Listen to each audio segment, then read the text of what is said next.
Michael Carrick heads into his first full season as Manchester United boss, and they are close to completing their midfield rebuild. Yeah, United close to a full agreement with Brighton to sign Carlos Baleba. Yeah, but the future of Marcus Rashford was once again one of the main talking points in Carrick's pre-match press conference. This just in. It's been pretty obvious since Marcus came back training with Cobby and Leach pretty much in Dublin that he's come back fantastically well. You know, he's enjoying his football. He looks fit. He looks sharp. He looks strong. He looks ready to play football. So I've been delighted with him since he's came back. Yeah, of course he can play through the middle. He has done. I wouldn't say it's necessarily his number one position, but he can do that. And I think we've got forwards that give us that flexibility right across the front line that we've used all of them pretty much in slightly different roles. So I think for us to have that option is really good moving through the season, obviously. And just on the transfer window, the club being heavily linked with Carlos Baleba, but I just wonder how busy do you expect the club to be between now and the deadline, and do you still see left back with Luke Shaw as essentially the only first team left back in the squad, an area you'd like to strengthen? I just think we're looking to strengthen the squad. We're certainly working towards that and making the most of the situation that we have and trying to improve things and trying to move forward. You know, I said the same thing to you last time. So yeah, certainly trying to make the most of the opportunities to finish the window stronger than we went into it, and I think we're in a good way to doing that so far. Yeah, those are thoughts of Michael Carrick. Myself and Jodie will delve deeper into that in just a moment. But as you can see, Dan Kahn, who is at Michael Carrick's news conference, is at United's training ground. So, Dan, you could detect the mood music in that news conference, couldn't you? Is Michael Carrick content heading into the new season? Yeah, good evening, Dharmesh. First of all, I think so, and I think he's really happy with how the team have had their pre-season, how he's got players back in good time as well. And look, they have gone into the summer really wanting to reinforce that midfield, and it looks like with Carlos Baleba potentially arriving in the next few days, they're going to get 3 midfielders for around £150 million, which you would imagine when you look at other players throughout this summer's transfer window, what the fees have been like for some of these players. I think those at Manchester United, including Michael Carrick, will be very happy with the value they've got. Now, I did ask him, as you could hear him there, talk about the transfer business they still need to do. I don't think they're under any illusions that there's still 1 or 2 gaps in the squad, especially at left back. And although Michael Carrick wouldn't be, brought into talking about the need for one, he'll be very aware that if they can, within their financial capabilities, they will absolutely look to do that before the deadline. But look, ahead of that opener against Hull City, the vibes I was getting, Dharmesh, was that Michael Carrick is really enjoying this role now as permanent head coach of Manchester United. I know he was last season until the summer, but now there's not that pressure around his future, constant questions. He just seemed a little bit more comfortable in that chair right behind him. I think you could tell in his news conference that as well. It's going to be a jump. I mean, I said to you, whatever I say, it doesn't really matter, whether I say we can or we can't. Oh, I would never say we can't, by the way. I don't believe that. But whatever I say is, it's about what we do, and what we can do, what we're capable of doing, what we believe we can do as a group. I think the run of form that we had last season gives us a lot of confidence. But then we know there's a whole new step to make as a group. We're pushing to do that. It's exciting. I think we've got the potential to achieve things, and we're definitely giving everything that we can. And we got to believe that we're a good team and we can do good things. So Michael Carrick wouldn't be drawn on just a title race just yet, Dharmesh Bella, but what he did confirm was he has quite a few players back in training, the likes of Benjamin Šeško, Matthias de Ligt, all getting fit and match fit, which is really good news for Manchester United as they look to compete in all sorts of competitions, including the Champions League this season. Dan, thanks for now. OK, Jodie, let's get into this. I think from the outset of this transfer window, it was an expectation or a hope from Manchester United that they could bring in 3 midfielders. Andre Santos, Yuri Tielemans, and if it happens, which we expect it to, Carlos Baleba, probably weren't the 3 that people were predicting. But what do you make of the business that they've done? I think the Tielemans signing's an exceptional one, particularly for the price that they got him at. I think he's got Premier League experience. I think Belieber has fallen off from where he was over a year ago when he was first linked from Manchester United. That's not to say that he's still not a top player. And in fairness to the midfielders that they have signed, I think Santos isn't too dissimilar to a Tielemans or a Kobbie Mainoo. Whereas Belieber, I think, is a little bit more dominant without the ball and can win the ball back really well, which I think that they need. But I would say, like I said, I believe Tielemans, Mainoo and Santos are all pretty similar for me in midfield, albeit all very good players. OK, Santos is a little bit more, for me, a potential of where he can maybe get to. But you'd think that there are only going to be two that are playing out of those four, obviously if Belieber gets over the line. But yeah, all pretty similar for me though. Yeah, so if it is going to be 2 out of the 4, most weeks 2 are going to be disappointed. Who do you think would be the best pairing then for Manchester United next season? It's a difficult one. I think it'll all depend on, obviously, form, but I'd hate to see Kobbie Mainoo out of the team again. How long he had to wait to then not force himself in. Michael Carrick showed how much he believed in Kobbie Mainoo and the minute he came through the door, and I thought he performed really well, but you wouldn't expect someone like Tielemans to be left out either, particularly with the experience that he brings. But then again, it's hard because you're now going to spend 60+ million on another midfielder that you've been after for a year. So to answer your question, I would probably pick Mainoo and Tielemans.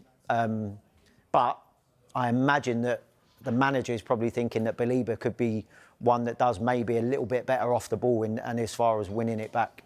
When you were playing at your pomp at Chelsea, and you were probably getting excited about some of the players Chelsea were signing, but then you probably read the papers and thought, Manchester United are snapping up the best players again.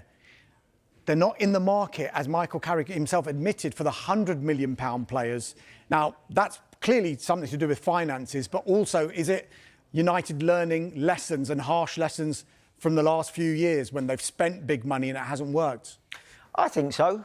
And I think that that's just the nature of the game in the Premier League at the moment. I think that when you you fall away from where you once was, and you're maybe not performing to the levels and you're not dominating games like they used to, they've got to maybe not necessarily shop in a different market, because Man United's a huge business and they're always going to be one of the biggest clubs in the world, but they just haven't been performing like it on the pitch. So I think that Michael Carrick being in charge last year and showing the form that they showed under his tutelage, I'm sure that that's going to, if they continue that way, they're going to then be in the market for the bigger and better players. But that's not to say they haven't signed any good players. I get what you mean. I think that some of the names that were being mentioned were not necessarily the ones that they got, albeit they have signed well, I think. Interestingly, what some of their recent signings have in common, Santos, Tielemans, if it happens, Belieber, going back to last summer, Cunha and Mbeumo, all players who are Premier League tried and tested. How important is that for Manchester United that they have those players who are ready to go straight away when the season starts? Yeah, I think it's really important, particularly when you're being brought in to replace players of the ilk of Casemiro and, OK, Ugarte never, for me, he's never performed at Man United. But I think Tielemans is the main one for me. I think that he's the one that would go straight in. I think he has to be in the starting lineup. And as I said, I would hate to see Mainoo being left out. But again, Santos, for me, in and out at Chelsea, and probably, if Lavia was ever fit, I'd probably say he was maybe 4th choice midfielder. So it's a great move for him going to a club like Man United. But again, I fear that he might be 4th choice again in that when you're looking at those 4 in midfield. Like I said, I think Tielemans and Mainoo have to play, and then it's down to the other 2 to try and force their way in. That man there, Michael Carrick, did a great job last season, albeit they couldn't have played fewer games. It was a 40-game season for Manchester United in all competitions. You've just seen that squad. What would success look like for Michael Carrick and United next season?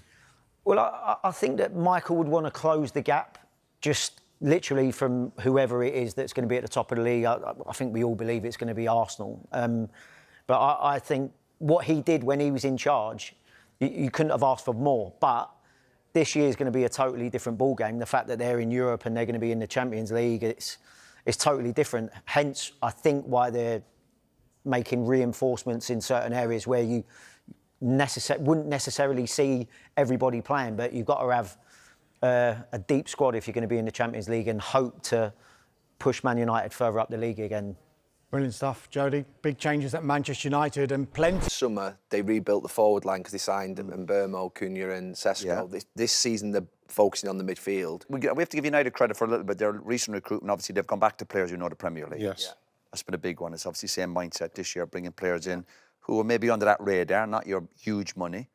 But again, some of Man United's greatest signings going back over the last 20, 30 years have been players under the radar. So it's not always necessarily about spending 100 million on somebody.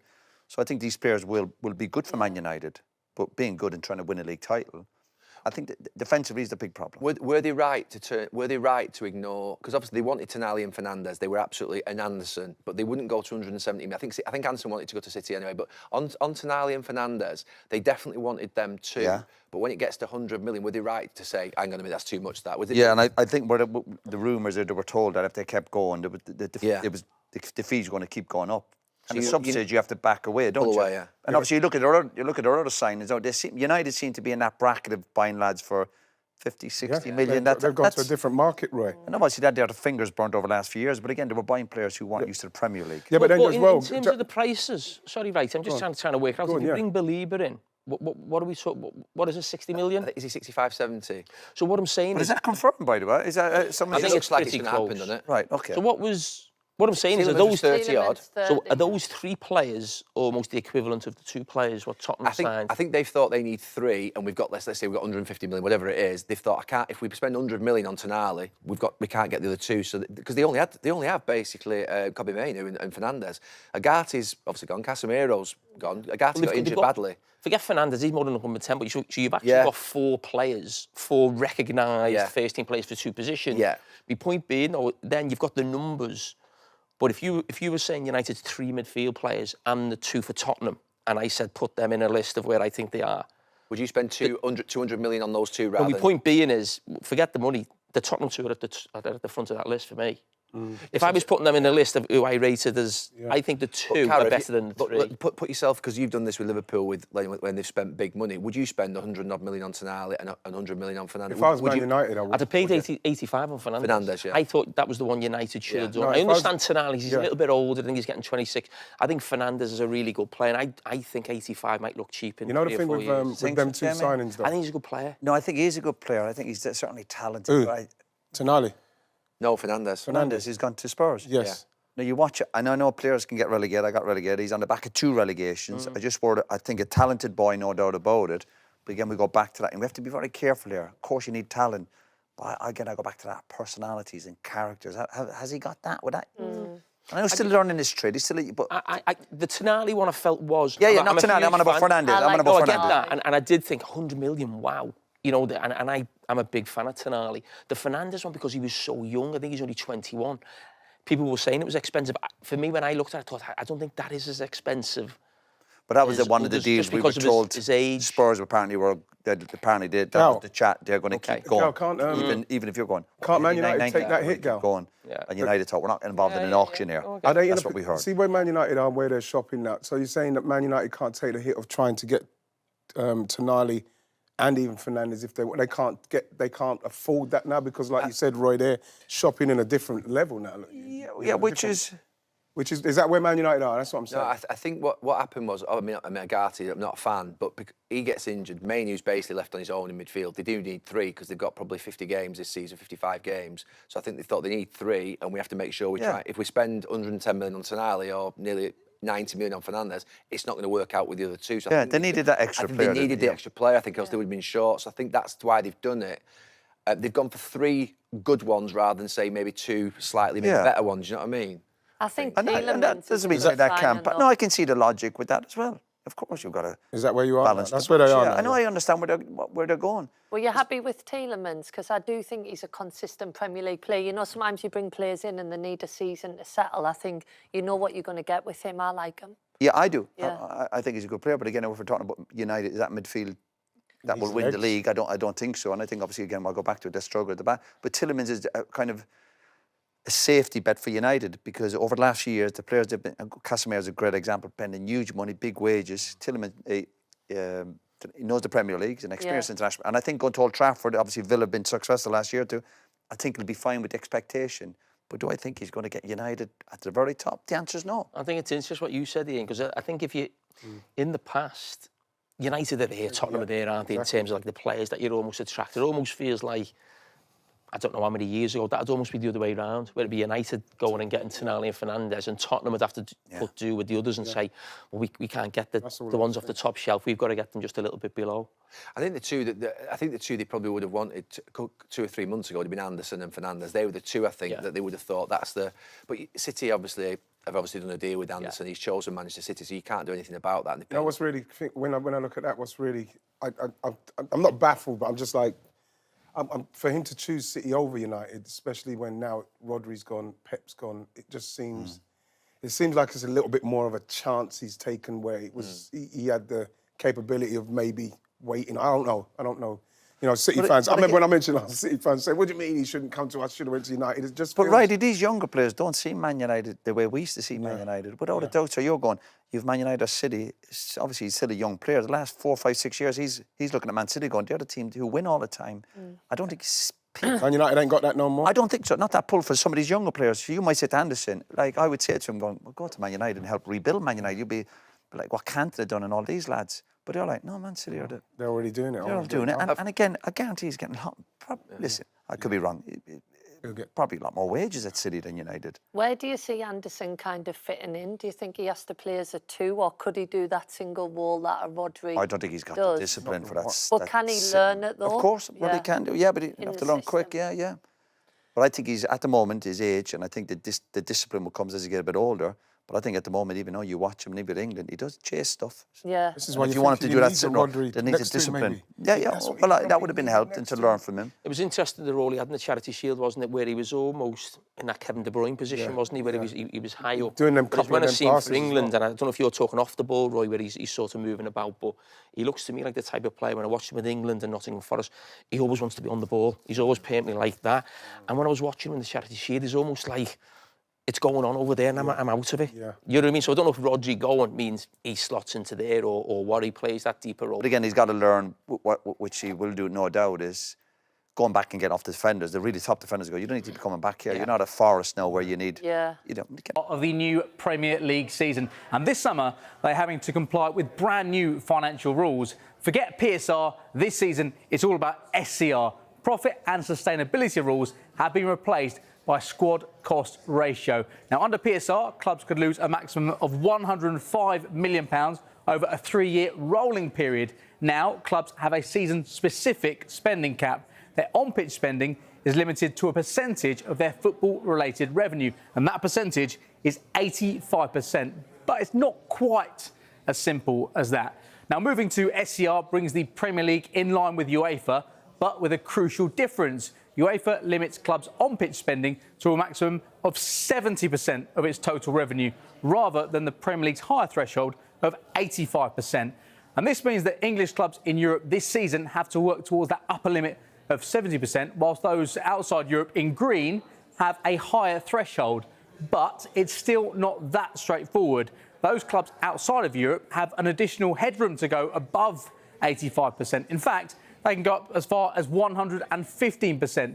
It is the red threshold, and that represents an absolute spending limit. You cannot go above 115%. However, going upwards of 85%, that comes at a cost too. There are financial sanctions for entering the red threshold. Also worth noting, the higher you go above 85%, the lower your red threshold becomes in the following season. Now, breaching the red threshold, that will result in sporting sanctions, and sporting sanctions means point deductions. This is a fixed 6-point deduction, but that increases by 1 point for every 6.5 million spent above that red threshold, and those points will be deducted in the same season as the breach, and this should provide clarity and certainty for clubs and for fans.